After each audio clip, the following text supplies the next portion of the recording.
failed to prevent his extradition in the courts, Russell's supporters were determined to make their feelings known. At Mountjoy Prison there were scuffles with police as protesters waited for him to be driven out. But they didn't catch sight of him. The convoy carrying him unexpectedly slipped out of the back of the jail just before 5 o'clock. All night protesters had been gathering on the southern side of the border. Roads in the vicinity of the border had been sealed off by the Garda, and protesters faced a 5-mile walk.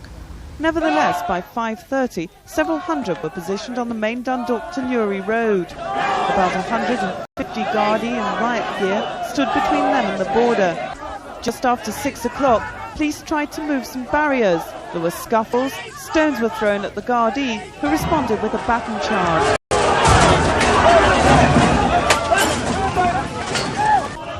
Order was restored within minutes, but tension was high. The protesters expected the convoy to arrive at any moment.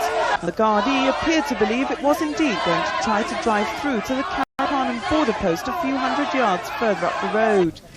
Discussions ensued between Gerry Adams and the police.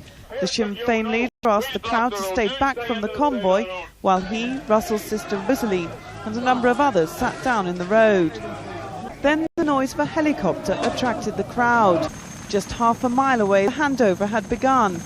Not at the expected handover point, the Carrick border post, but in a field close to the border village of Jonesborough. Extradition! A vociferous Russell was led from the convoy and formally handed over to the British authorities. But in the rush, the vital warrant papers had been forgotten, as Russell himself pointed out. Don't get the warrants! You can't take the warrants! They were collected and Russell was off. First to a special court in Lisbon, where he was remanded in custody for 28 days on charges relating to the Maze breakout 5 years ago.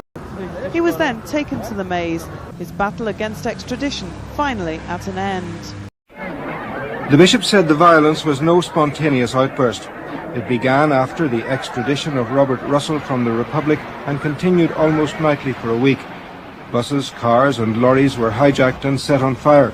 The bishop, who toured the area during the violence, said it was deliberately orchestrated by adults. Many observers saw what was happening. They saw children being involved, standing across the street, stopping oncoming trucks and lorries. Then teenagers ordering the occupants out of the cab,